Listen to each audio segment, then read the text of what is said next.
Welcome, everybody. And it's really, really nice to be with all of you and to have our guests from around the world to talk about this really, really very important topic. I think it's a very sensitive topic. It could be a very volatile topic, but it's a long neglected topic. And I really am looking forward to being able at the end of today to have inspired young dancers from around South Africa, Africa, and the world to say, wow, I want to be like any one of these dancers and I can make it like any one of these dancers. So welcome to everybody. I do want to start today's panel discussion, our insider conversation, particularly first paying tribute to a business partner, a friend, the gentleman that helped stage and develop our production of When Ballet Meets Jazz, world-acclaimed South African jazz pianist, Mr. Andre Peterson, who sadly passed away. We woke up to the news of his passing this morning. I came about Andre through our third partner, Emmerich Begian, with whom we had created this production. And it was such a beautiful journey and such a truly organic process to put together the show and to understand how Andre was working, how he was thinking, and just to be taken on such an incredible journey with his music and his playing and his passion and his love for the art, his willingness to work and be challenged in new fields like working with ballet, but also his love for his family. And my sincere condolences to his wife Chantal and their beautiful little daughter, whom I believe will become a ballet dancer in the future. So Natasha Island, who has worked with us with the choreography of some of the works on Ballet Meets Jazz, thank you for your support. And Andre, your loss is and will be felt for very many years to come. I salute you and thank you for everything that you have done in my life, in the world of ballet in South Africa, and just the arts in general. Thank you very much. Then let's get talking about today's group. And there are two reasons why we are where we are today. The one is Mr. Ted Brunson, director of the Dutch National Ballet, who has been hosting Positioning Ballet. And it was almost embarrassing that I had to travel to Holland to have a discussion about transformation and changing the position of ballet and making ballet accessible to many, many people around South Africa and Africa, but also the world. Because I firmly believe that what happens on stage has an impact on what happens in the audience. And we all need to work together to create works that helps reflect our people and our talent. And that's so very, very important. So Ted Branson, that's one of the reasons why I asked you to be part of the panel discussion. So let's welcome Mr. Branson, and he's on holiday in Portugal. Hi, Ted. Hi, nice to see you all. Thank you very much for being here. And then the second reason for this discussion is the gentleman sitting right next to me, Kola Willie. Kola is a beautiful dancer from South Africa. He dances ballet, he dances contemporary, he dances in musical theater. But Michaela, when you came to South Africa in 2012 or 13, I can't remember which was the year, particularly. 2013, we had done many exhibitions with you. We had introduced you to our audiences. We had you, or we filmed or showed your film First Position. But the one thing that I didn't think of, and I thought I was open to it, obviously I wasn't, was making you accessible to young dancers that were already professional dancers in South Africa. And again, that kind of reiterated the concept that the open door policy isn't necessarily always very open. Irrespective of the door physically being open, there are oftentimes emotional doors that exist. And Kola always laments, and we are working together right now, and lamented the fact that he didn't have the opportunity to actually meet you, Michaela. And so I thought, well, let's create this particular situation and forum to be able to achieve that. Because that is, in many ways, breaking down the barriers that we talk about so often. So welcome, Kola. Thank you so much. I'm thrilled to be here. First of all, to meet you, Michaela, and everybody involved. I think it's such a wonderful opportunity, first of all, to cross paths and also interact and have these conversations like that we are today. Very excited to be here. So that then brings us to Michaela de Prince. Michaela, I saw you dance at the YAGP. I wrote to your teachers of the time. They never replied, and maybe that wasn't a bad thing because it gave us time to develop and you time to develop, to find your own voice. And then we were very, very fortunate to have you come to South Africa in 2013 then, is what Kola is telling me. And that's when we did the first full-length ballet that you got to dance a leading role in. And I kind of felt, for me, it was a sense of a homecoming for you. But who am I to say that it was a homecoming or not? So that for me was just incredible. And from the moment you set foot here in South Africa, you just, if we asked, you were ready and available. You went to teach for us. You were available to do talks to audiences and scholars, apparently not other dancers. But by chance. You also came with me to my concept of ballet in the bush. And we have some photos with you meeting the rhinos in the northern province of Limpopo. And again, that for me was just a way that you were willing to give back, share your generosity. So thank you very much. And so welcome to you. And under the guidance of Mr. Ted Branson and his team, you have grown into a very beautiful ballerina that's dancing around the world. And you continue to spread your wings and to explore new horizons. Hi, Michaela. Thank you very much. Hi, thank you guys so much for having me. Thank you. My apologies for interrupting. Then Allison Hendricks.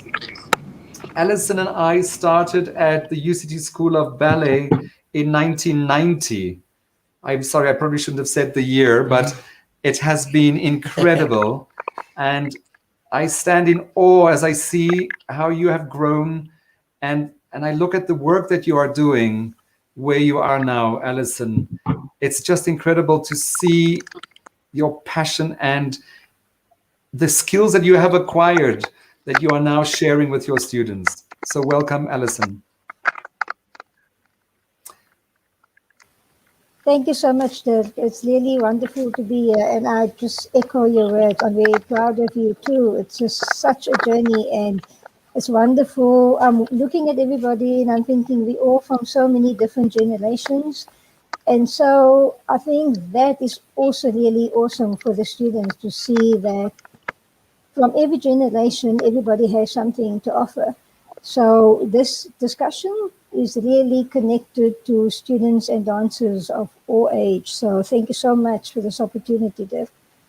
Thank you. And then the next person I want to introduce is Tanya Howard, who I also met in 1990, but she was literally 2 bricks high, and she was dancing the little Bluebird of Happiness in Mr. Dudley Tomlinson's production of the Bluebird of Happiness in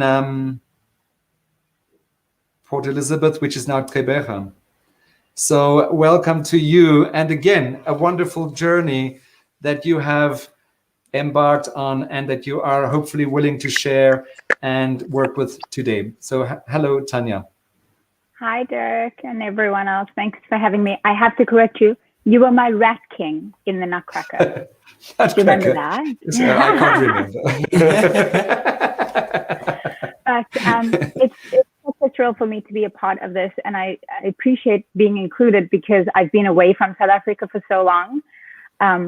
But I always appreciate you sort of pulling me back because, we were told you have to leave to really do anything back in the 90s. And so it's just such a thrill to still have this connection. Thank you. I appreciate it. Thank you. Then next, Andile Ndlovu. I think it was in 2003, Andile, that I met you when we staged Veronica Paper's La Traviata. And you were with Daniel and Tabani came to dance with us in that. And then in 2008 at the SAIBC, you got given an invitation to go and spread your wings to Washington. So welcome to you.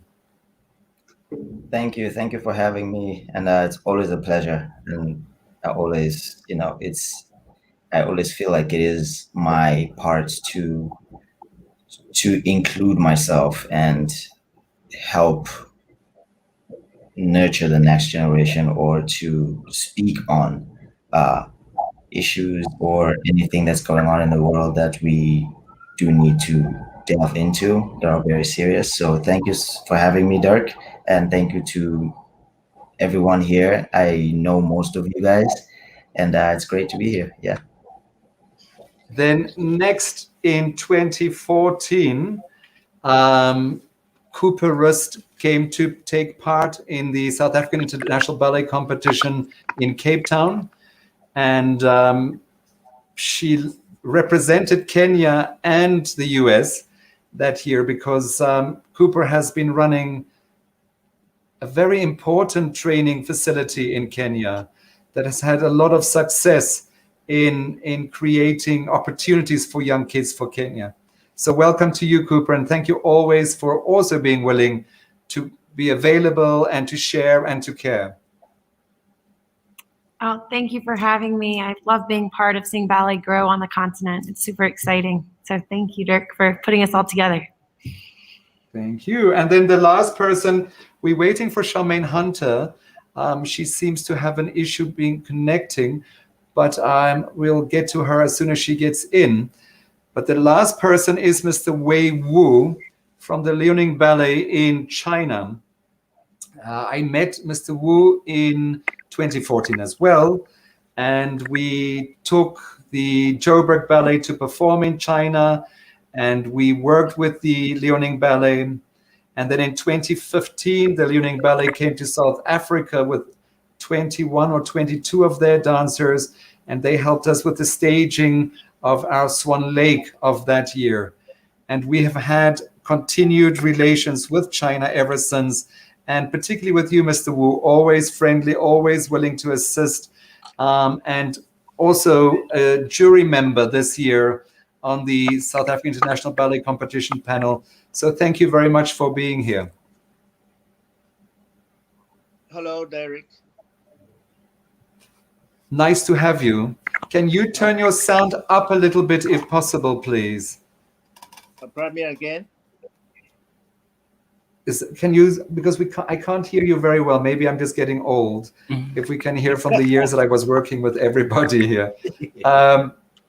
Yeah, so if you could just, as I say, just try a little bit louder, maybe speak louder, sit closer to the microphone, that would help. Okay, so as I said before, the conversation is making a difference in making ballet accessible to more dancers of color. breaking down the barriers of entry, and ensuring that young dancers will not be scared to come and say, I would like to meet Michaela the Prince when she's in the building. When young dancers will not be scared to go to a school that their body type might not be right, their skin color might not be right, or whatever it might be. So I really want us today to focus first and foremost on what it was that each one of you had overcome to be able to create your success, because success doesn't just happen by itself. You have to go out and make it happen. You often have people that might guide you, that might make it easier, but if you don't have the drive, it's not going to happen. So that is really, really important for me, for us to focus. And then from Ted's perspective and Cooper's perspective as well, what are some of the things that we can do to make it easier? What are some of the things that you had to overcome in your own places of work to make it easier for young kids to make it in the world of ballet? So having said all of that, Michaela, I'm going to turn over to you and ask you to lead the conversation and to start with your own story and your own success. Well, luckily, there is a book that you guys can read more about it. But I think the older I get, the more I wish I had the feeling that I could have expressed myself a lot more in school, the feeling that I felt I could actually be in a safe space. With me, it was constantly the fact that my body wasn't the right body. I was too muscular, or I was too athletic. I was Black. I constantly wasn't fitting that norm. And I was lucky. I did have certain mentors that I thought were mentors at the time, who I thought were guiding me to be the best version of myself, but really they just wanted me to kind of fit that mold. And then later in life, when I got, not later in life, I'm 26, but in my teen years, I was fortunate enough to meet different people, to see different dancers with different body types. One big reason also why I joined Dutch National Ballet was I got to see one of our principal dancers perform, and I also got to see her in class, and she doesn't have the typical body type. She's very athletic, she's very muscular. She's not the typical slim, thin dancer that I've always seen performing. And for me, I just realized that's the kind of company I want to be in, a company where you get to see different body types and people who have different strengths here and there to learn to make sure that you can grow as an artist.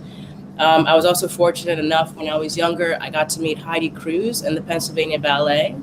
And to see somebody who looked like me on stage really gave me the okay, maybe you can actually make it. And, you know, that doesn't always mean that's enough. It's always better to see more people who look like you, but just to be able to see one person really gave me that drive.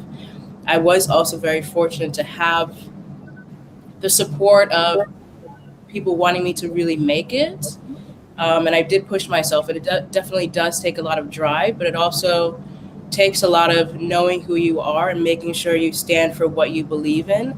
And I feel like sometimes, and I'm sure anybody can relate, sometimes you want to be so successful that you please others. You want to be able to do certain things. You want to be able to thrive as much as possible. So you put yourself aside instead of thinking about how can I be the best artist for me so that I'm okay, and I'm okay with feeling about how I perform on stage.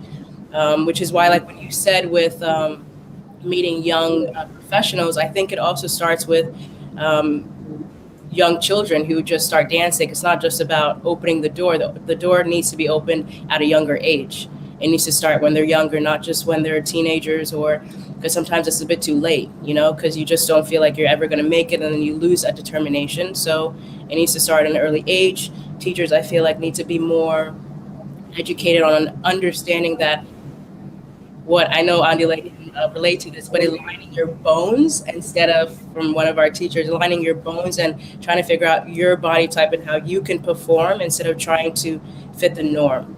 And I feel like that just has to change around the world. And I'm fortunate enough to be able to realize that now. But I think if I knew that before, maybe I wouldn't have had the injuries that I experienced. And maybe I would have been okay with myself instead of trying to force myself to, go through injuries and not listen to my body. But I do hope that can change. I hope we can have better mentors, better teachers who give us the feeling that we're in a safe space, that we can be who we are and the kind of artists that we want to be. Yeah, that's just a little nutshell. Yeah.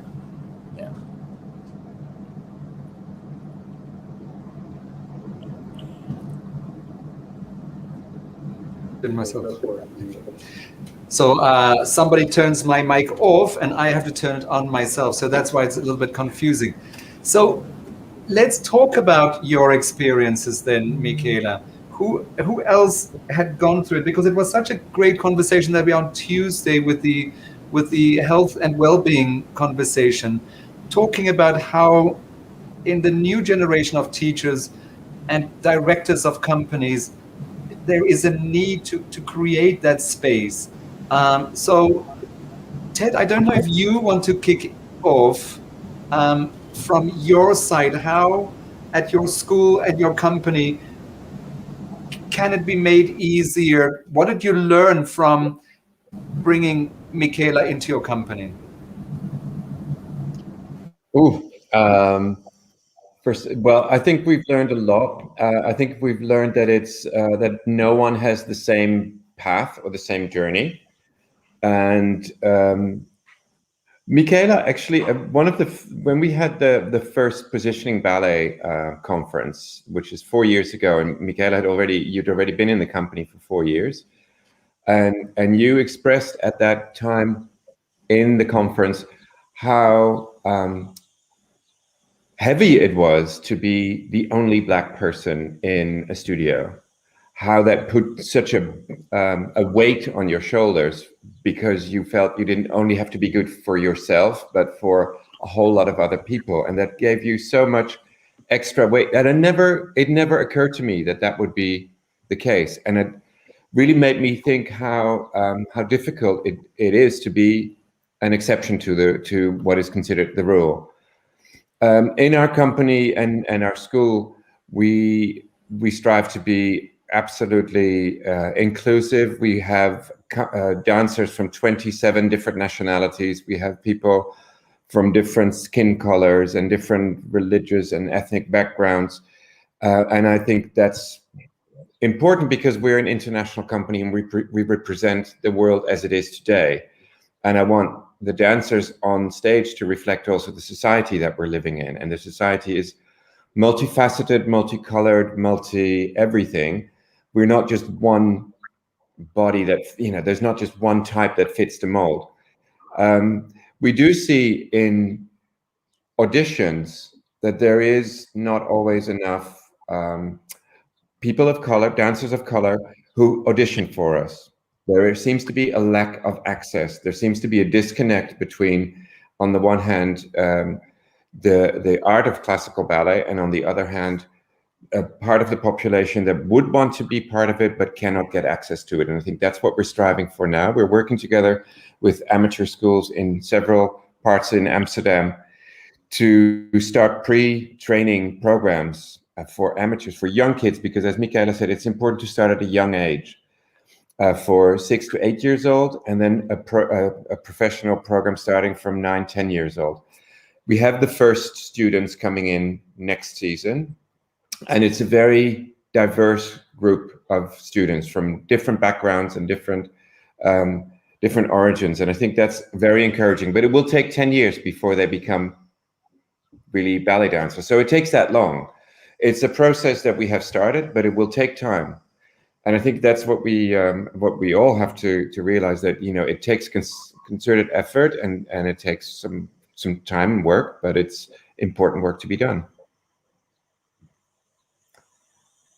And I'm curious to hear what the experiences are from others like you, because I know Tanya from National Ballet Canada, and I didn't realize that, to be honest, I didn't realize you were South African and that you had to leave the country in order to have a career, or felt that you had to leave the country in order to have a beautiful career like you did have.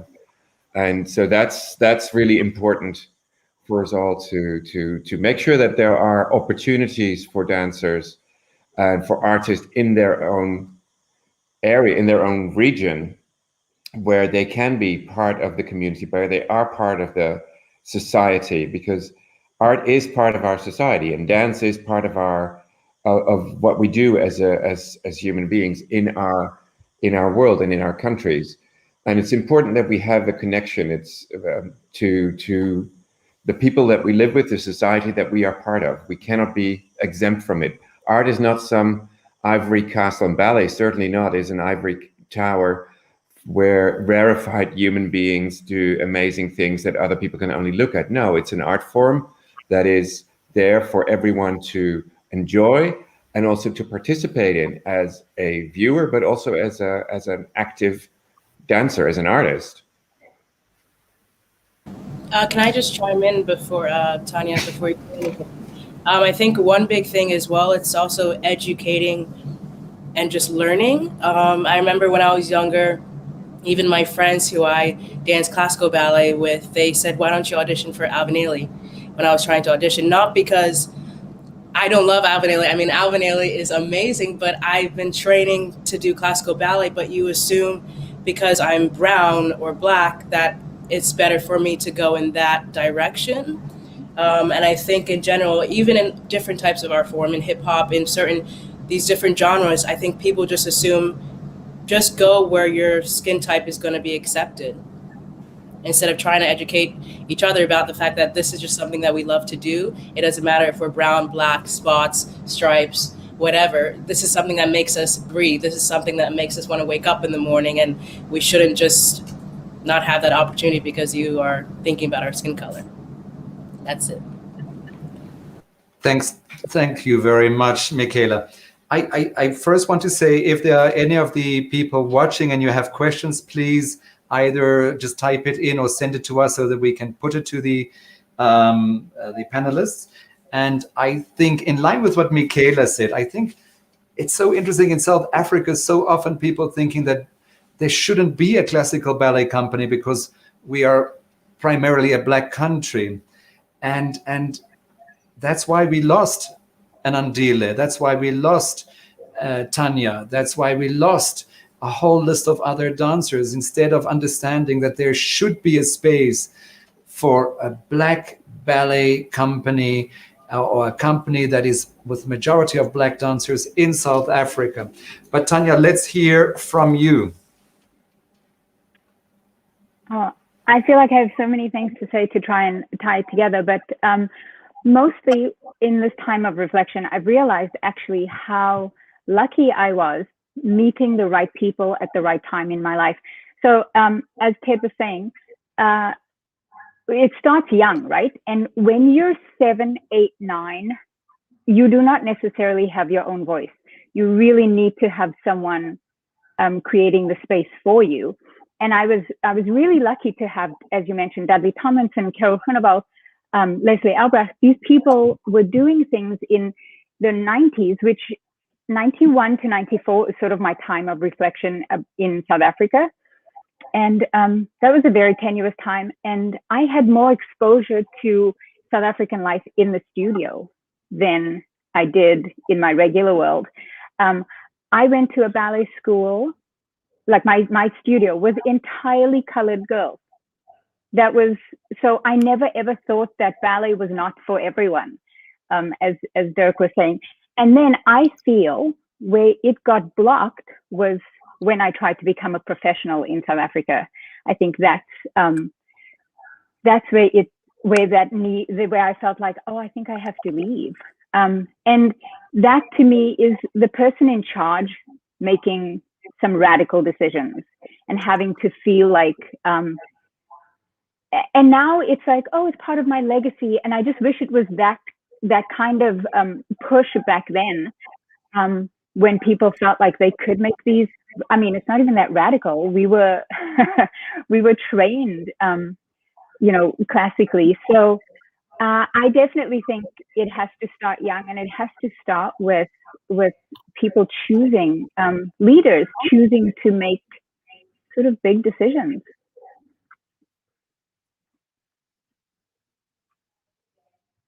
I thought you said you had a lot of things to say. So speak more, because this is your platform. And by the way, hi to your mom. I hope she's watching. She is, sure. But yes, so unpack that a little bit more. So you left South Africa, but what was it like when you arrived in Canada?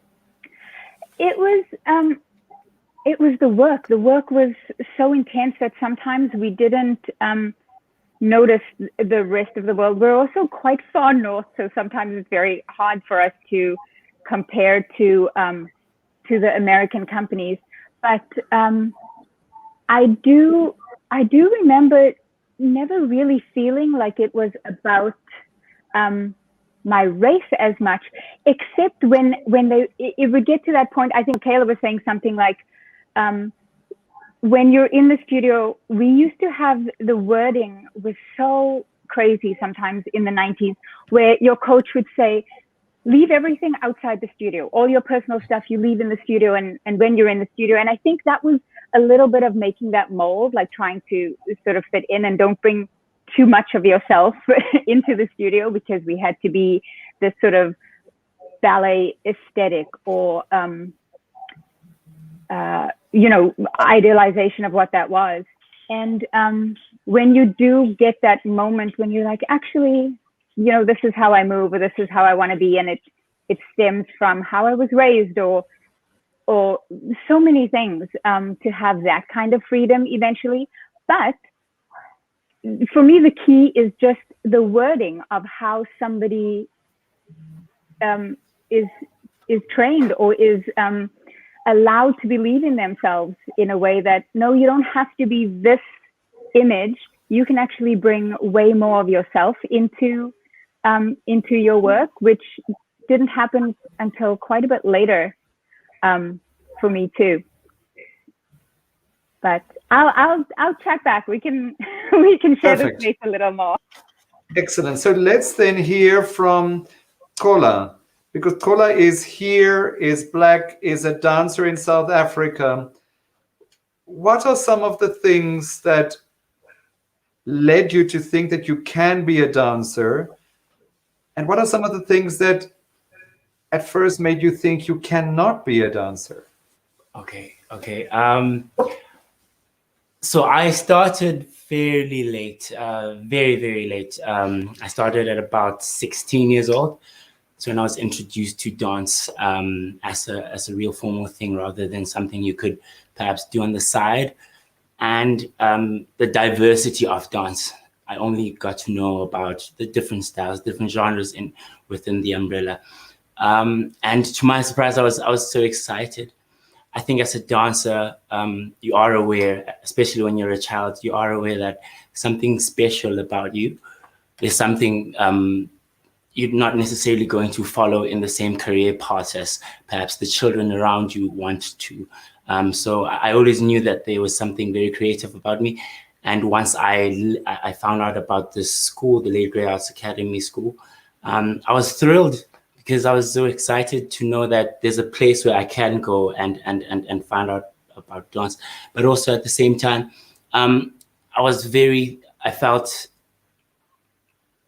very anxious about it, and I felt very scared, because once I got there, I saw that people had started from the ages of 6 and 7 and 8.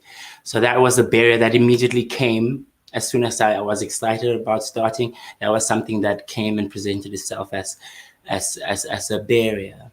But that in itself excited me, because I realized that I had a lot to do. I had a lot to catch up on, and especially if I really wanted to go into it.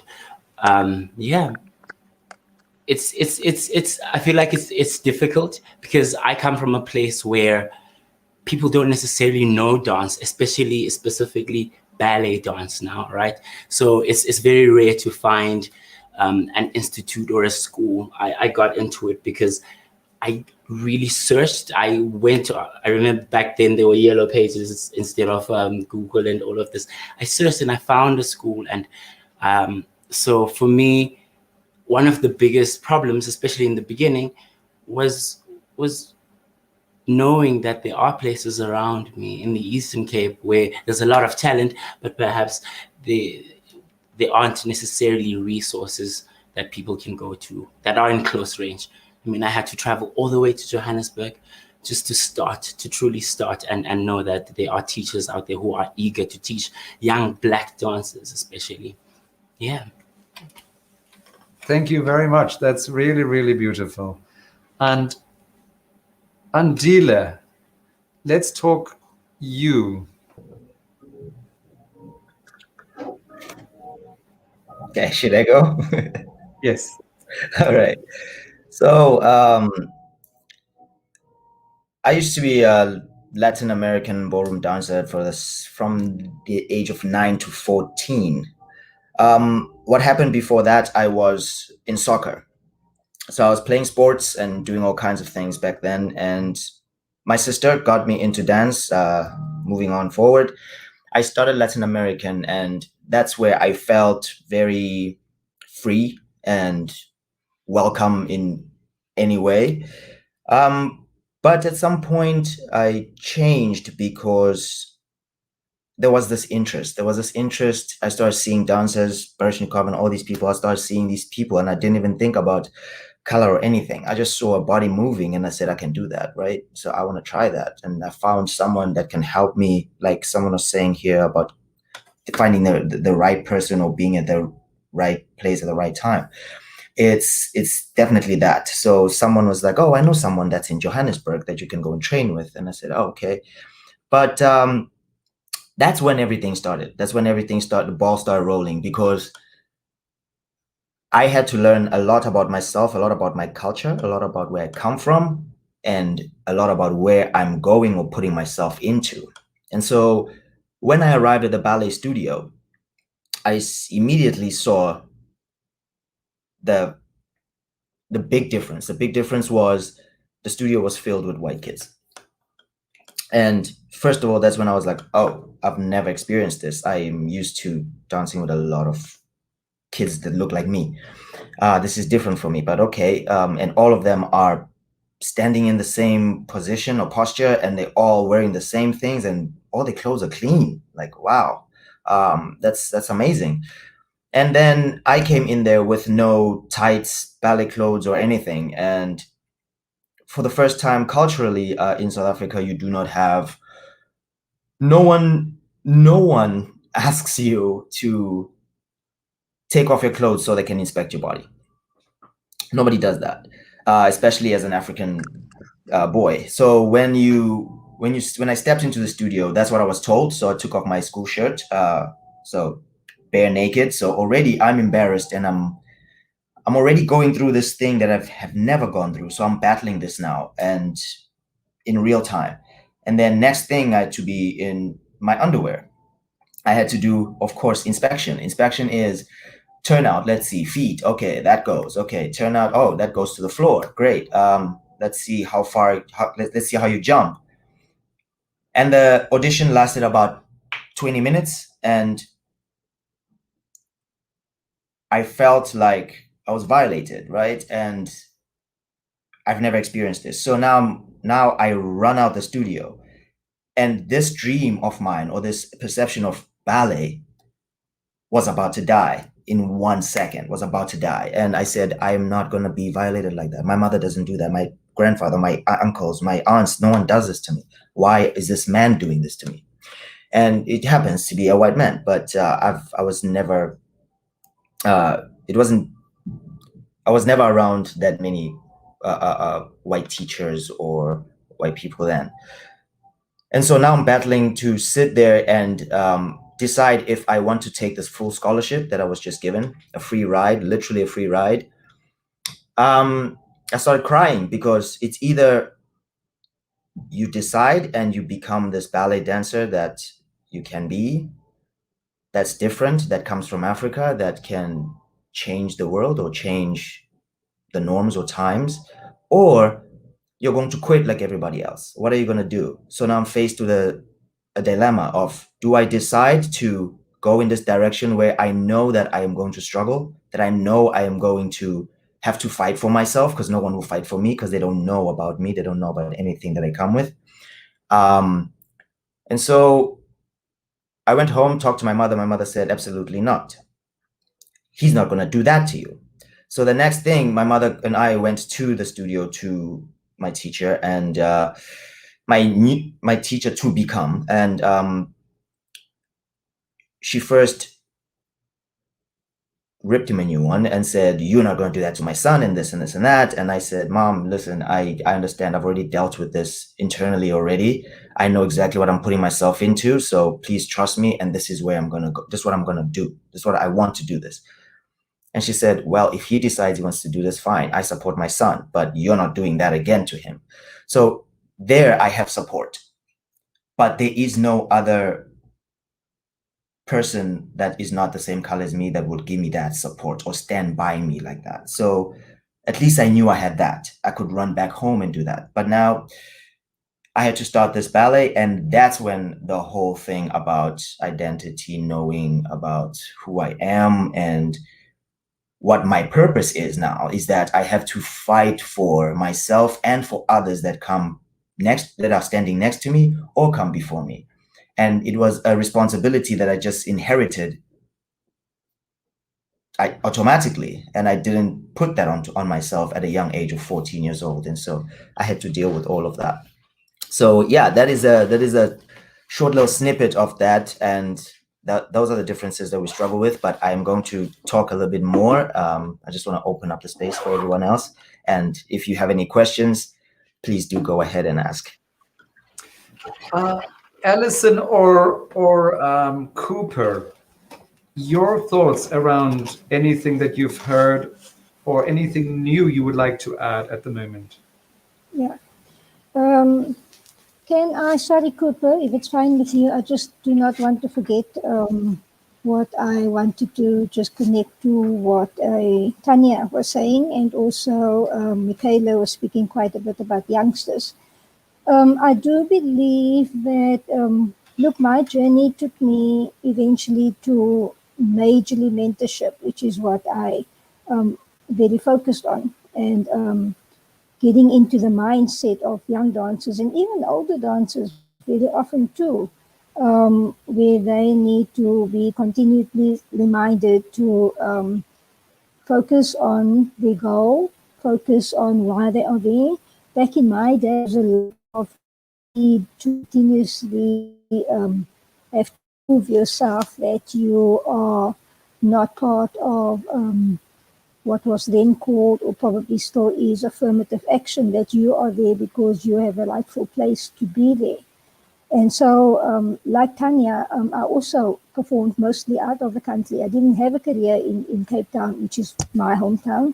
All my work happened outside of Cape Town and abroad. So today it's a lot easier for dancers to have work here. So yes, we have come a long way, but I still do think that it starts with the youngsters getting into their mindset to understand that it's not what we were to believe, that ballet was a white person's dance form or a white person's dance genre. And I think for that reason, a lot of dancers of color were almost steered the other direction where they felt more comfortable. It's awesome to see how things have opened up over the years since our days, where dancers of color are more accepted. But of course, it's still a journey, and still one wants to, there's still the need to want to do more, to make dancers feel more accepted. But I also think that one tends to ask a question, when you work with organizations such as myself and Cooper's organization, and organizations who are specifically focused on creating dancers, a platform for dancers of color, because that's what our organizations do, and that's what our organization have been doing for the past 30 years, is how much are directors actually willing to invest in these dancers? who knock on their doors, because dancers also need to understand from their side what is expected of them to ideally be accepted or given a place. There's a lot of, or very often, I don't want to generalize, one has to be so careful not to generalize, but there's very often the notion of I'm supposed to get this place because I'm the right color. They are looking for 5 black dancers right now, so more than likely I'm going to get a place.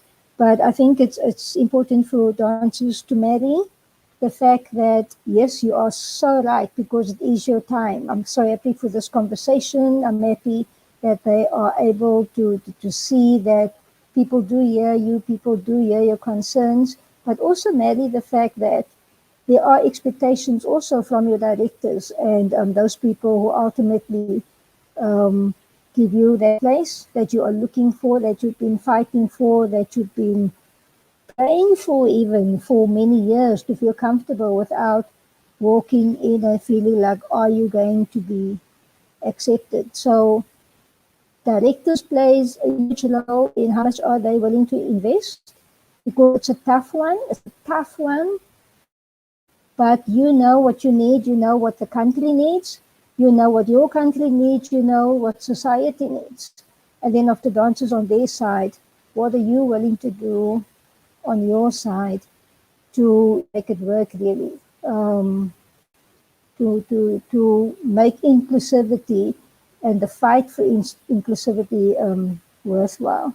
So I think it starts with getting those youngsters understanding that it's for everybody, and then slowly mentoring them, taking them through the challenges, making them understand why there are challenges and what happens on the other side of the challenges, so that ultimately they can celebrate, their journey and the journey like people of Michaela and Tola and Andile. So, yeah. Hi, can I just chime in on that? I think, I mean, I don't know what it takes to be a director or to be a director of a school or a company, but I think one of the biggest things, especially for me, in one of my schools, I had a teacher, and I'm sure maybe some people have heard about this, but I looked up to him so much. And I remember anything he said, I took it to heart. He was this incredible British teacher, adored him. And I remember I was performing and I put on red lipstick, and he said to me that I looked like a monkey or a chimpanzee or some kind of animal on stage. And that really affected me. And so the director of that school doesn't necessarily know what's going on. I think as well, like ballet masters or teachers also need to take accountability of what they say to dancers. The directors can't always be there. And I think that those are the people who are constantly around, who are molding you to become the artist that you want to be. So that's also what I said before about pleasing, because you want to be successful. You want to make your dreams come true. So you think the people who are older, who have experienced things that you're going to experience, know better, because also you are a child and you're always going to listen to, sorry, I'm a little sick, the adults in your life to guide you, to make sure that you know what to do.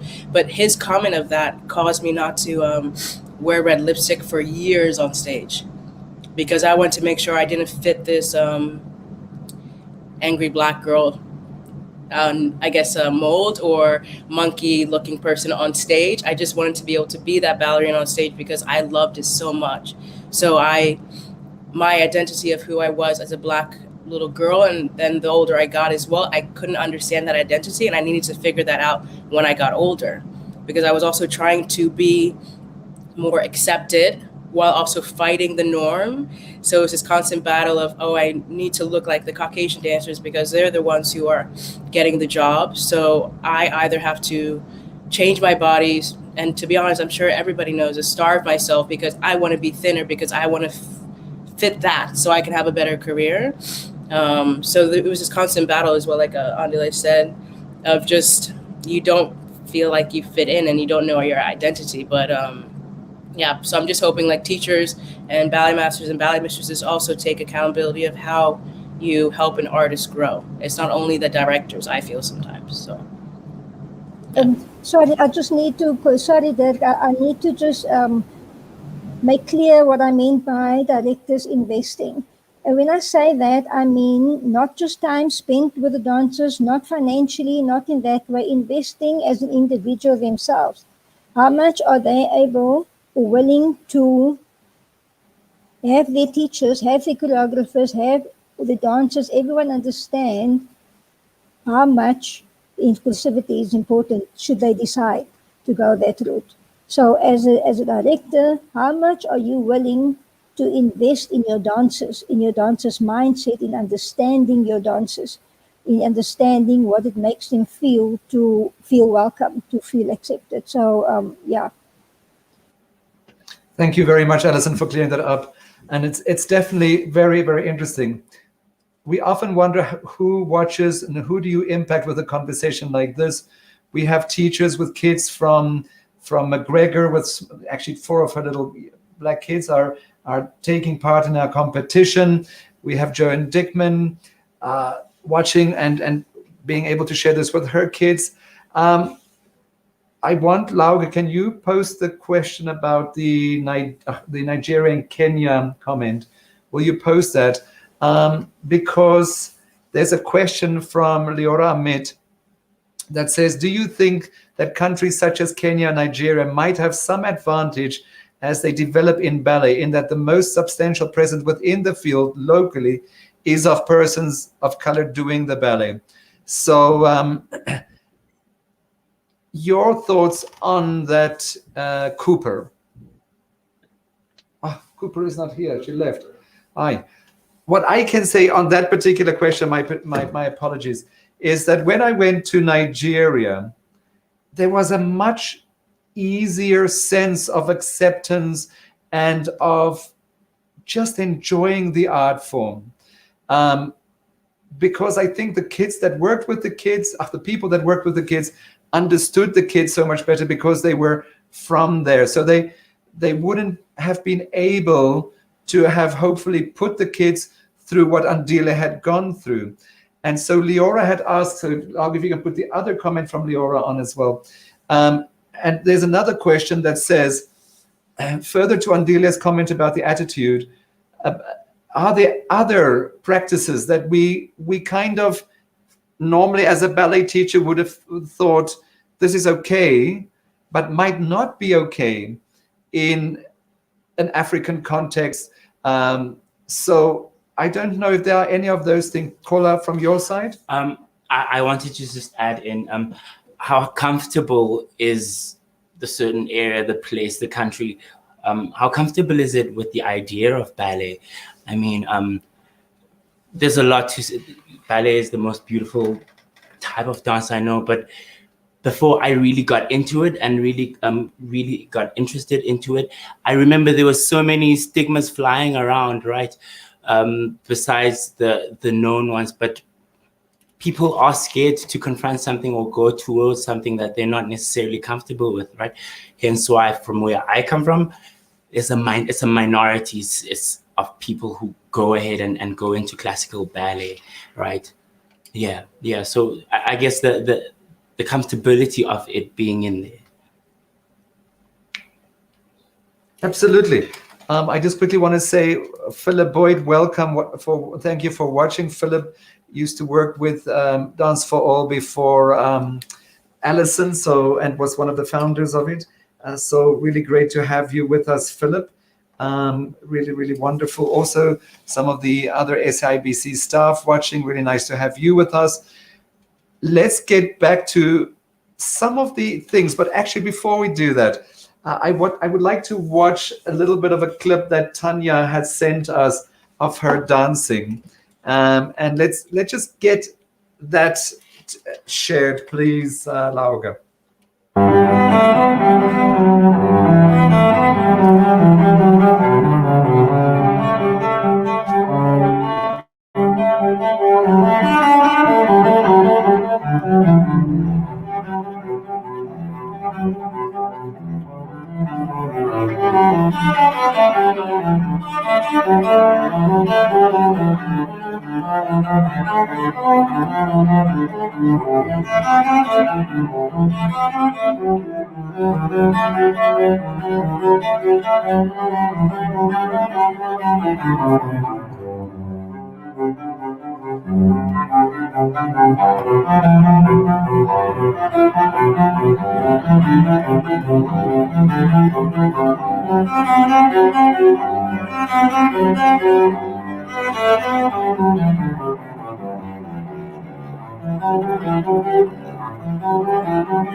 Very talented young South African dancers dancing outside of the country, which breaks my heart, and wish the government would understand that ballet is really for all South Africans. And if we have proper levels of funding, we would have an Andile, we would have a Tanya, we would have a Sipe, who you also saw dancing with Tanya, on South African stages where they should be. In no way saying they shouldn't be dancing overseas as well, but we should have our own talent being celebrated in South Africa. The staging of some of the galas I've had in South Africa was an attempt to create a showcase for South African talent, but I wish it was a better situation. But Tanya, talk us through what we saw, please. Okay, were you watching Sipe only? No, okay. No, I said two beautiful, lovely South African dancers. This was a little program, a little short snippet we did for CBC, which is our national news here. Just as early when the pandemic was sort of taking grips and people could really start to see what we were losing. And I had not seen Sipe for months. And we were like, okay, what are we going to do? And they said, let's just jam in my backyard. I was like, okay, I don't jam, Sipe, you probably do. But it was just such a lovely expression of those connections. And I am many years older than Sipe. And he's just such a ray of sunshine. So that was such a great connection back to what we do. That we just did for a little news broadcast. Yeah, it was just like the rare thing that I actually own of myself dancing. Thank you. So hopefully we'll find more in future. Talking about race and choreography, Andile, you were given the opportunity to create a piece for the Washington Ballet for a season. Was it towards the end of last year or the beginning of this year? Or you were muted? Last November. Okay, so we're going to watch a little bit of that, and then you can also talk to us about that, please.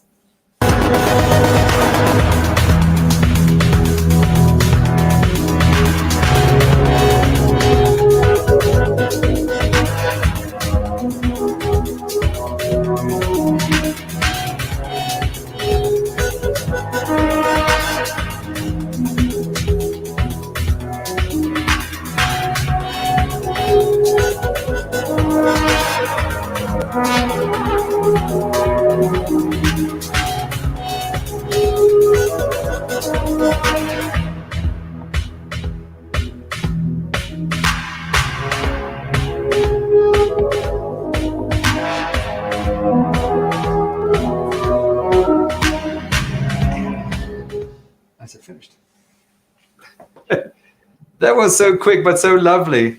And before you start speaking, Andile, I quickly want to read what a very dear friend, Louise Hodges, has written. She said, Andile, I remember the first time I noticed you. You literally bounced onto the stage, and I bounced out of my chair. And I'm hoping it's when you and Brooklyn did that duet from the Gottschalk Walk. But yeah, talk to us about your piece. Yeah, so we were in the pandemic, and I was asked to choreograph this piece for the company. And the first thing that hit me was, okay, I'm at home, just taking class in my living room. So I need to create something that will make me happy, something that will fill people's hearts at this point, because there's a lot of sadness going on everywhere. And I wanted color, I wanted expression, and I wanted it to not have a story, but to have just the joy of dance. And so it has its own little storyline. But I imagined at first as a brown egg, and in the inside there's all these colors just sprouting out. And so I found this ruined house that had just the shell that had the color of an egg, and all I imagined was all these colors inserted inside of it. And that for me brought the joy of, wow, this is what I do. And everybody else that was in the same situation as I was made me understand more about what dance needs. Dance is actually just about moving. Let's just move and not overthink technique and overthink about what we're supposed to look like and what we're expected to look like. Let's just all enjoy it and show our talents that nobody else sees around us, and just bring joy to audiences. And that's why I did that one, and also made sure that I had a very diverse group of people, because I love that. I love seeing something that is inclusive, that has got everyone from all different backgrounds. That is beautiful to me, and I've always thought of that as a child. And yeah, that's what I would say on that one. So I have two questions I would like to speak around the choreography and that aspect of life. So the one thing is leadership and Black leadership in classical ballet companies. And I'm sorry that Wei Wu had fallen off the connectivity, because I wanted to also have that conversation about Asian and Korean dances, which are Asian, I know to myself.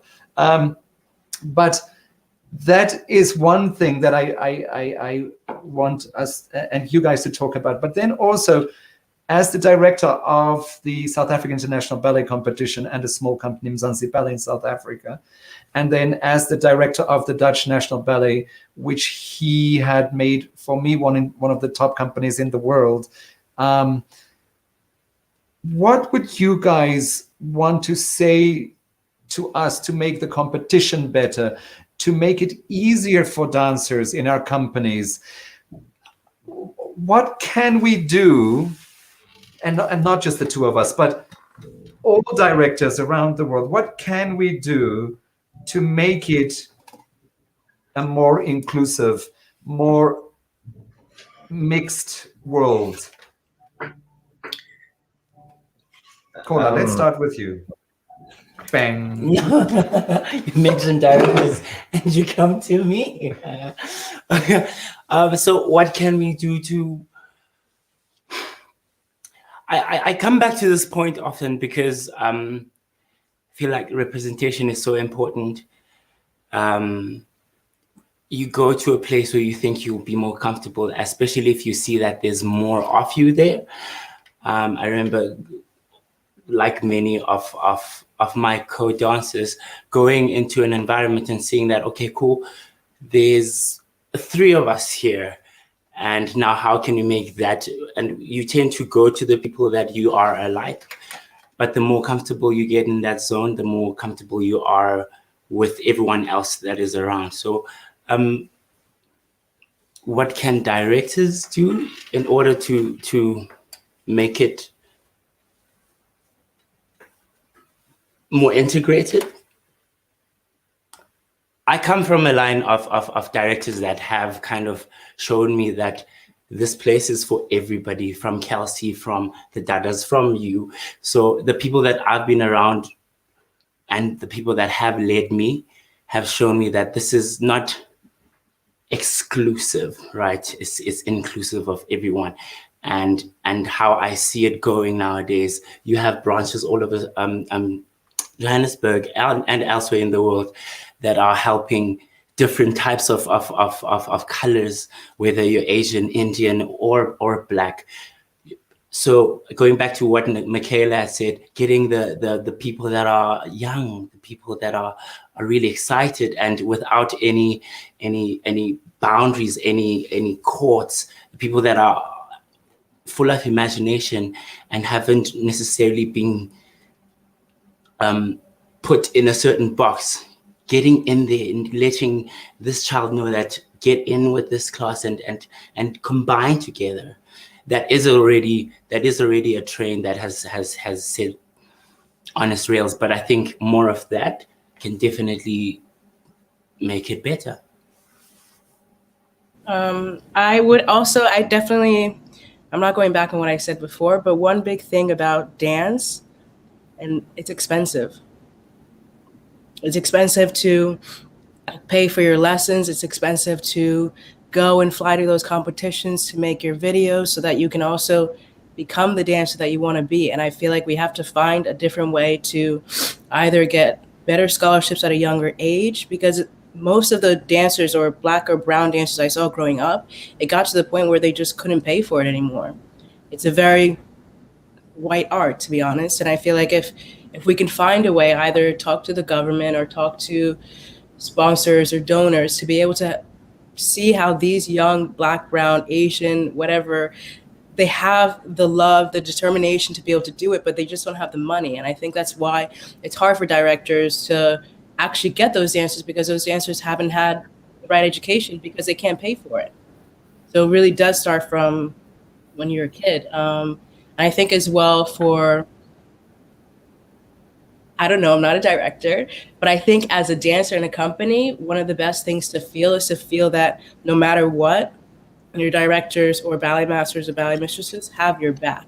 I think it's the exact same thing in schools as well, that if a choreographer comes in or somebody makes that dancer feel uncomfortable, or they just completely ignore their how they treat you mentally, or if they're very abusive, for the directors, teachers, everything, they should be aware of that and they should protect the dancers.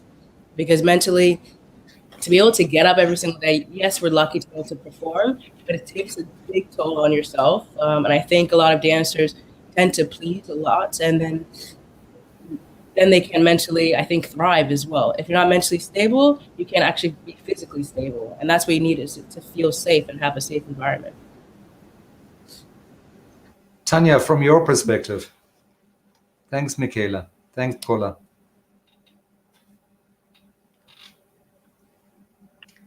I'm making notes, so I'm actually more prepared now.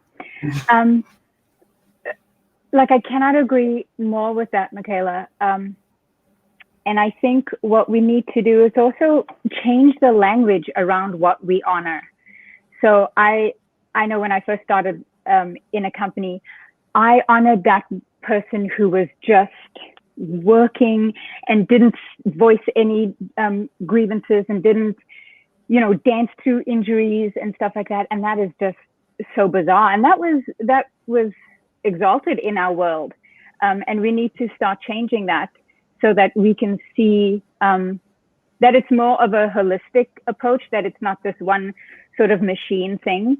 And then I was going to say, back to Ted's initial thing, which just is my big takeaway from this, I think, is that everyone's path is so individual. And as the coach, or the bridge between being a director and those people that we encountered, they need to know that, and they need to respect that. And I know it can be tricky once you are running a company. I imagine that there's not as much time. Sometimes we have 5 weeks to put a ballet together, and it's actually easier and more efficient if nobody says anything and we just all learn that the PK is on 3, so that we can get things going. And I do appreciate that too. But ballet is so hard. It's so tricky to stand in 5th position and then move from there. So what our coaches sort of need to accept or understand is that if the person is already there trying that really hard thing, there is an overwhelming joy of dance and love of movement that person has, and is it's overpowering to the technique of ballet. So that needs to be nurtured and respected and honored, so that more people can feel comfortable in that situation. Another thing, I think, a simpler answer, Derek, is just go out and find people. Here's a panel of 20, 30, 40-year-olds. Black ballet dancers exist. Colored ballet dancers exist. You need to tell your board, we need X amount of money to find these people. They're there. And then you need to offer them a contract. You know, it's some aspect of it is that simple. You don't have to wait for them to come to you. Go and look, because if you want a list of Black choreographers or Black, it's there. That list exists. The names are already there. You need to commit to investing to hire those people. Ted, any comments from you?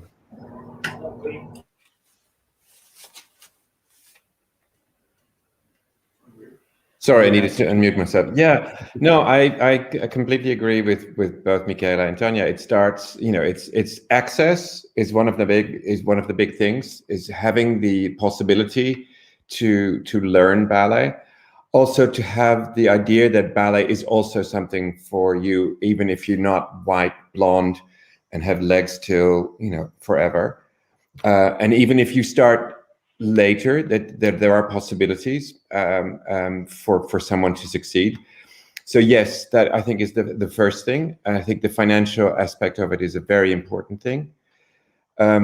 And the second thing is look out for where the talent is and bring it in. That's also what we're actively doing, because it is hard, you know, it is difficult. We're a company that has had dancers of multiple colors all along. We're celebrating our 60th anniversary this year.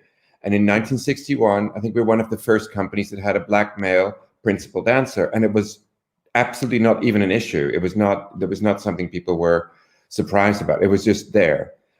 So, but every year when we have auditions, we have between 600, 750 people who, young dancers who applied for an audition for our junior company.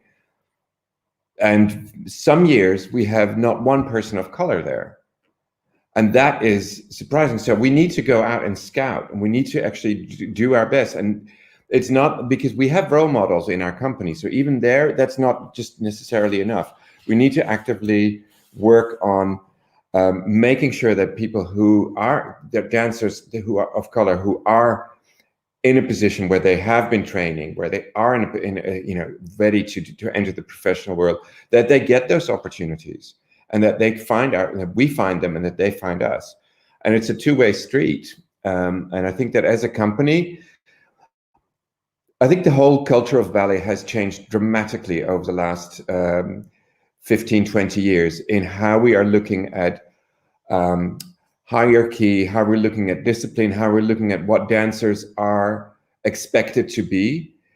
I think, you know, a lot of us are still dealing with sort of old school ideas of discipline, and we all have to fit the mold, and everybody has to be the same. And it, you know, you, as a corps de ballet, you move at one, you all need to look exactly the same, and that is changing. And I think it's important that more and more, and I really know from most of my colleagues that they find it also important that dancers have a voice, that dancers are individual artists and not just, the same and cookie cutter images of one another. They're not. We are talking about an art form that should evolve further, and it is evolving already further, and that rejoices in having diversity, and diversity in all ways, you know, in people that have individual voices, that have different bodies, that have different things to give, because it's only through that, and it's only when we are all individually being able to express our talents and express our art that we are truly an interesting art form. Otherwise, we become sort of a legend of the past. And that is not what this art form is about. This is not an art form that was created 300 years ago and got stuck. I mean, it's still the same. And in some places, people still think that way. But I don't believe that. I believe that our art form, that ballet, is something that is not just of the, 18th century or 17th century France and the courts of Europe. It is an art form that has evolved and is now of the whole world. And it will continue to change.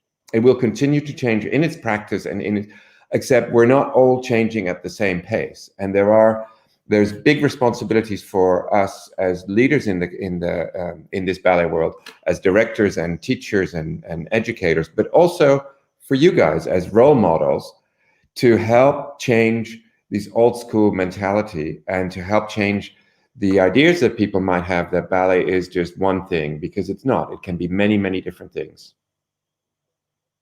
That was for me.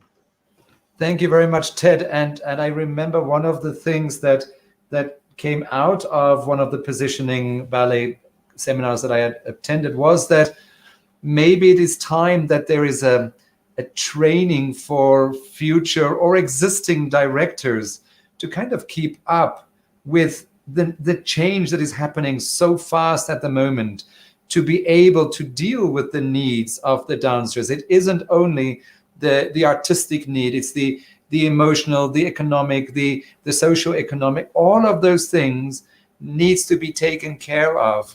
And at the same thing for ballet masters and mistresses, for them to start being so much more aware of who it is that they are dealing with on a daily basis. So that was the one thing. Michelle James Andile says to you, it was such a privilege to watch you dance at the Benoit Della dance on the Bolshoi stage, because that was so great to see an African dancer perform on the stage. So it was such a great moment, and it needs to be celebrated so much more in the country, but also outside of the country. So that was really lovely. Thanks, Michelle, for watching. And then we have 2 questions. The one, I'm going to say that Leora Met talks about the creation of the presenting of full-length ballets with an African narrative. We are certainly working on that here in South Africa, and I'm sure outside of South Africa. And then Monique Deervoort says, I hear a lot of interesting and personal stories, so thank you for that. But taking another angle to inclusivity or diversity matters at hand, given the historical roots of ballet, and in relation to a perception of its aesthetic being an art form superior to others, which proves by itself the hierarchy in which professional dance, at least in Europe, is subsidized. What are your thoughts on the decolonizing this specific art form, and what would that look like? So that's a very loaded question, but I'm going to chuck it to you and see what any of you think of that. Yeah, let's see.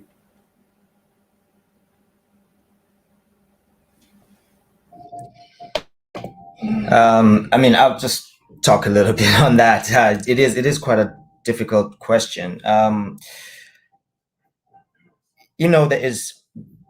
There's structure, there's power, and there is control, and somebody controls that, and somebody takes the direction and then sends it out somewhere. But I think by what you say, decolonizing the art form, is, I feel like the understanding of not continuing, like how Ted was talking, I really like that, because it's exactly something I was thinking about culture norms and also religious norms. Or I feel like ballet is definitely taken as a religion, and it has its own politics as well. And if we just look past that and just see what our culture today is, and really work in that direction, and instead of working against it and going against the current, just appreciate it for what it is, and then move on and create new things that will last for centuries and last forever as well. Because that's the beauty of it.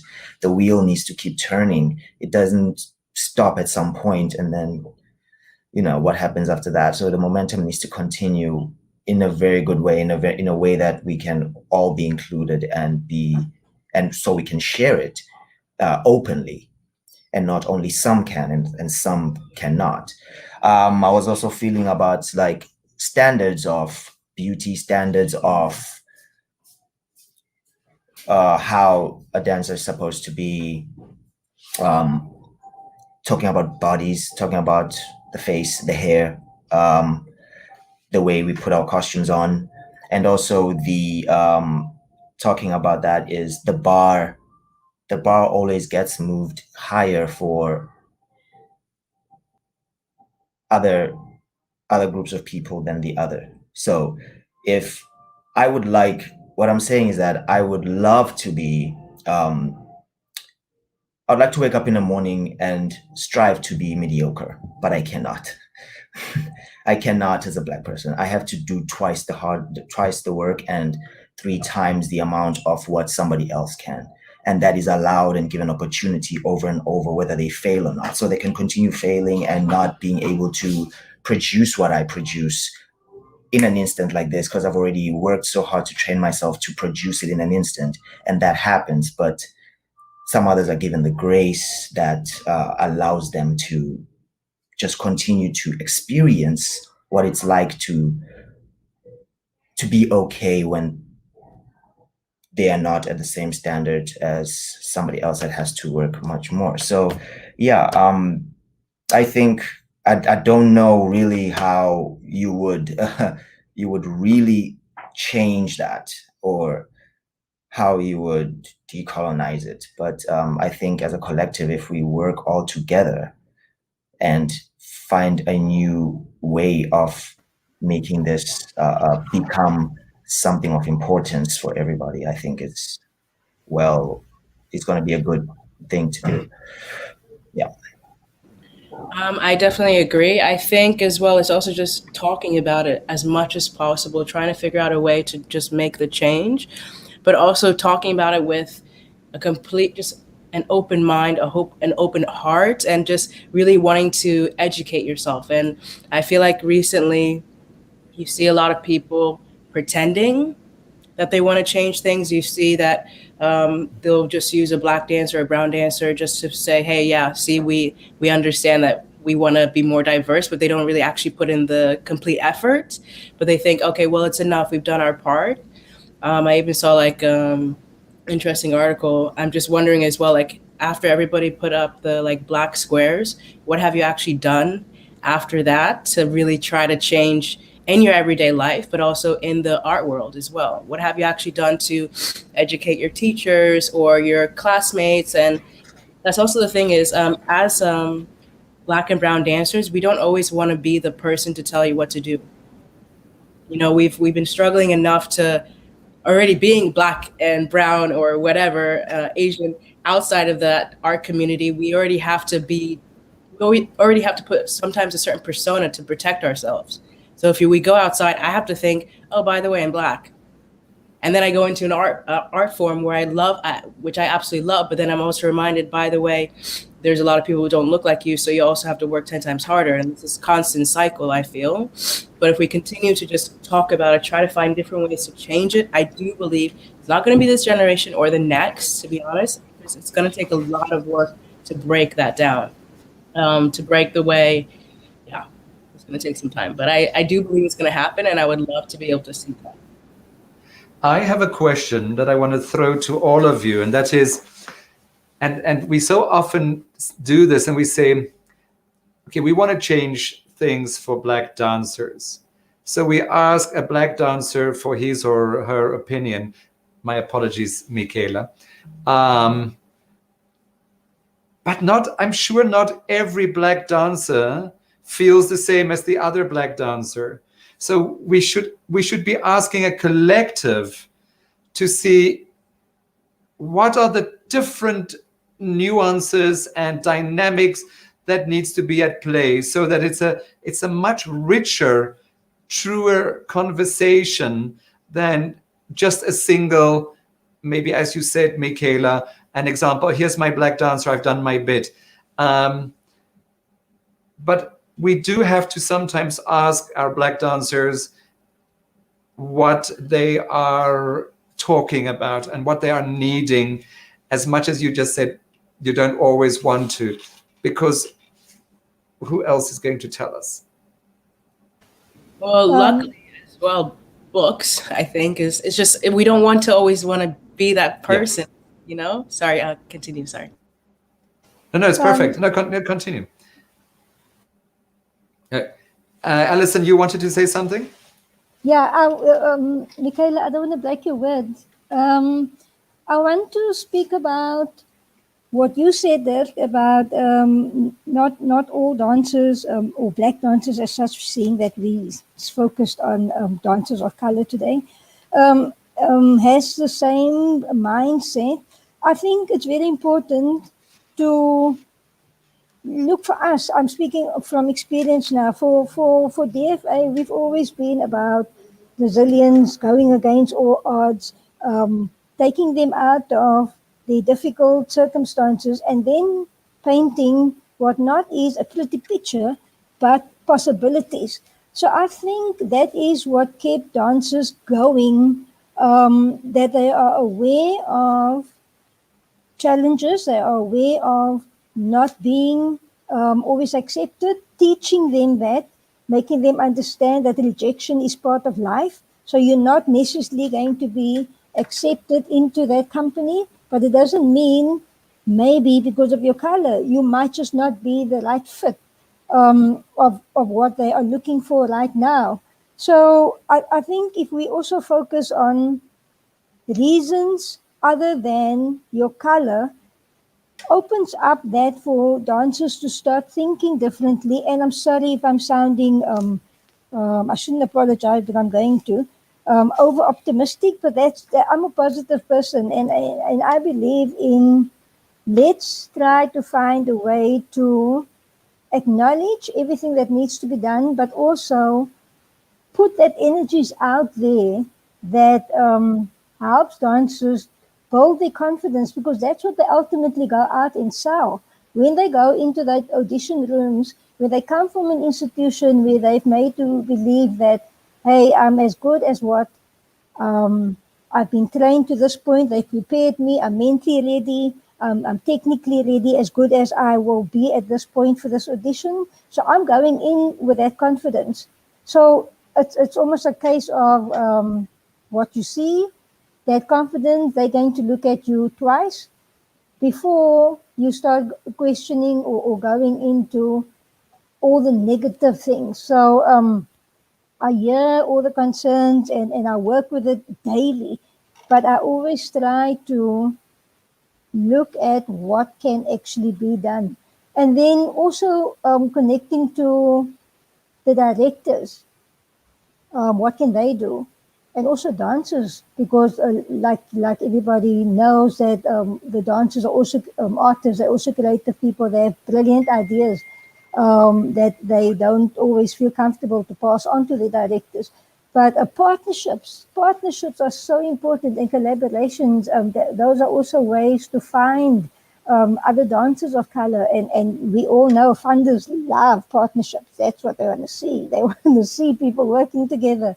So through all that, dancers have an opportunity to work with other companies. They have an opportunity to see how other directors work and find a space for themselves, and to see that it's not just here. Like this kind of thing that's happening now today is awesome, because there's only a small team of us. But through this, more conversations are going to start happening, and more partnerships are going to start happening, and conversations, and the right people will hopefully hear. So I really jumped a lot now from this to that, but I'm hoping that I touched on all the points. Yeah, sorry, my brain goes like that sometimes. I have thank you so much, Allison. That's really, really great. I have a question from Pinding Corsi that says, who makes the decisions? I think that is the real answer, which is quite an interesting point of view. Kola, your thoughts on this question, or just on the basic conversation? I'll start with the basic conversation. I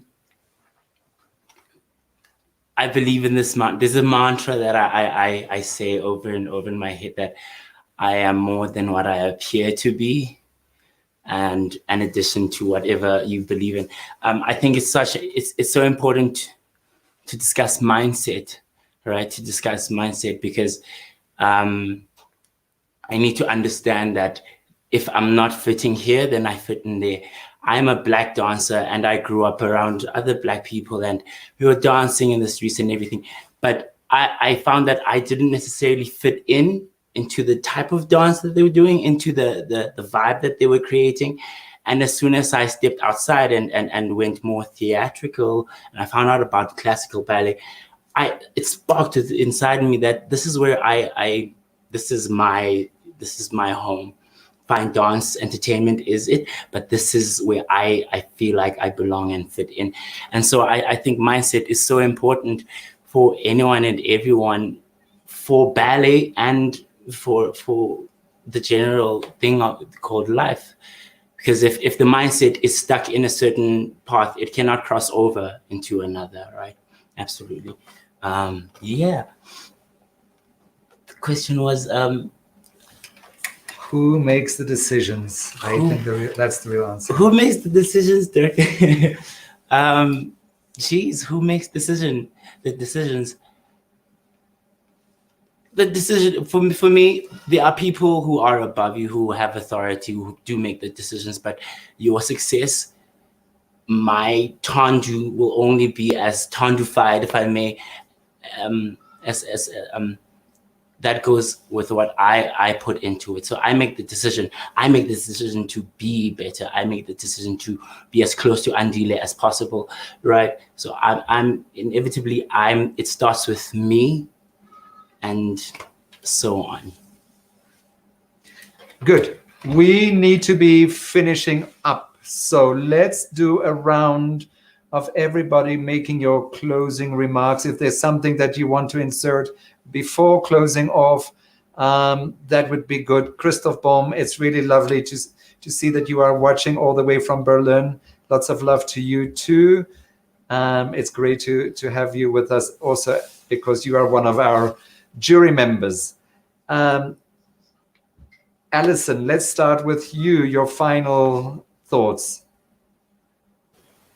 Yeah, I think it's just I really hopeful that all the dancers and the dance students specifically out there are feeling heard and also inspired to keep it going, especially during these times.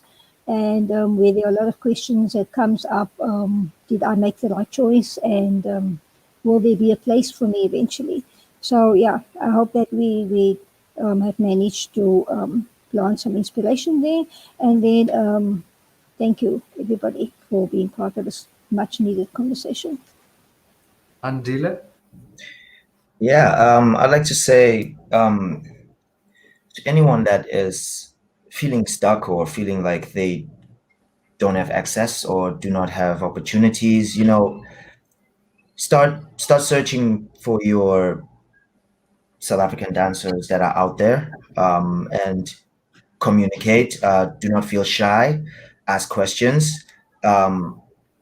If any one of us can help, we can help. But if we cannot help, also please do understand that it's not possible. But I just feel like we should definitely open the space, open conversations and talking a little bit more, and really educating ourselves about a lot of things that our industry or what we do is about. And I just hope that people really do try to look past their biases and just learn from each other and try to put yourself in the other person's shoes more often. That helps a lot. Kola. I think this is such a good place to be at. Fine, the world might be literally falling apart around us, but it has kind of brought us all together. I mean, the fact that I'm sitting here next to you with these people that I once upon a time felt was so out of reach. I should probably snail mail them and then they'll write back to me when I'm 50.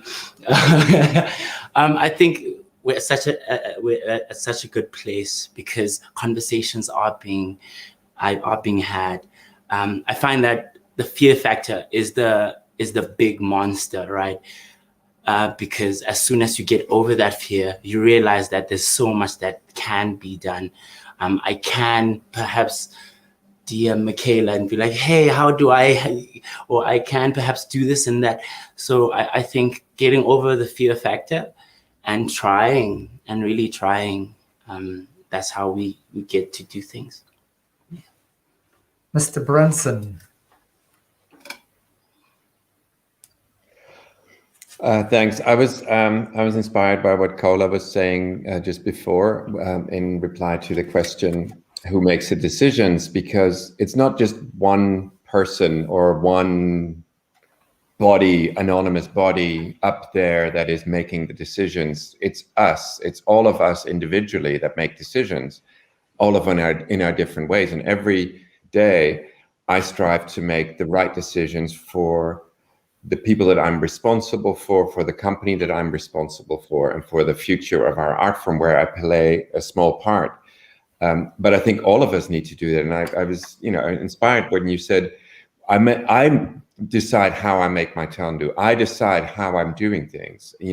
Never forget that we all have power within ourselves, and we should embrace that. And also, if we want this, I think we're all in agreement that our art form is a beautiful art form, and that ballet is an art form that is owned by all of us, and it is owned by the world and not by just one part of the population.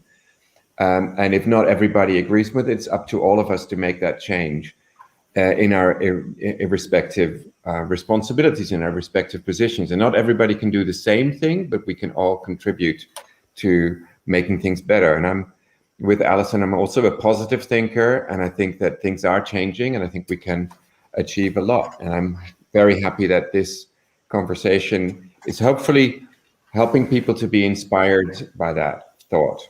So thank you for that. Tanya.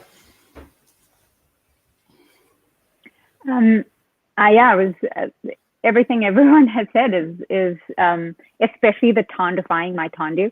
I think just a reminder that we have the power as well. And if you have a pride in what you do, how you do what you do, who you affiliate yourself with, if you can sleep at night, you will not be mediocre. You will not accept mediocrity. And you will, I believe, get a sense of satisfaction of the life that you've created for yourself. So I also think that this is a long game. I think this is a long process. But if we are sort of aggressively patient, change will happen. It will turn around. So thank you. I'm incredibly inspired by all of you today. Michaela. You're on mute. Oh my God, I'm so sorry. I think one big thing would, for me at least, in my experience, and I hope to give this to other people, is to constantly find different ways to strengthen your confidence. I feel that we are constantly trying to improve for others sometimes, and sometimes we forget to improve for ourselves. And I think standing your ground, trying to speak up, not feeling like, you should swallow your voice because you think you don't matter. Or if you also might think, okay, if I say something, it's going to cause my career not to flourish. Because you do have the power. You do have the power to be in a certain place where you think, okay, I don't want to be here anymore. I'm going to go somewhere else, or I need to change the way things are going because it's not making me happy. It's on you. You have that power to be able to do that. And you have the power to change the narrative. You have the power to be happy and enjoy the art form that you want to be in. So, of course, continue to have these conversations, please. Don't just listen to this panel and then forget about it tomorrow. Watch it the next day, watch it in a year and in 2 years, but continue to actually want to educate yourself. So thank you. Thank you. Just a few comments. Kathy Bellinger, South Africa has incredible talent, which I sincerely wish our government would nurture. Amen to that, Kathy. I completely agree, as we can see on the panel. And also what we see in our talent pool at schools such as Allison's and many of the other schools, because there are many, many schools doing amazing work in South Africa. And I think that's really important. One of our competitors from Durban says, what an incredible discussion. So grateful to be here. Thank you all for giving us young dancers hope for the future. And then from another ballet supporter just saying, you are all so inspiring. Thank you. And a great discussion. And I think that is really, really important.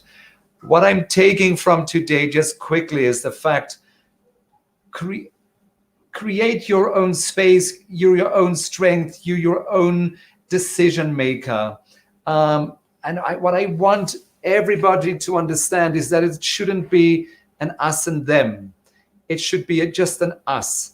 And I think that's really, really important from racial perspective, from a company hierarchy perspective, from an audience theater perspective, and most importantly, in a country such as South Africa, our government as a potential funder and the arts.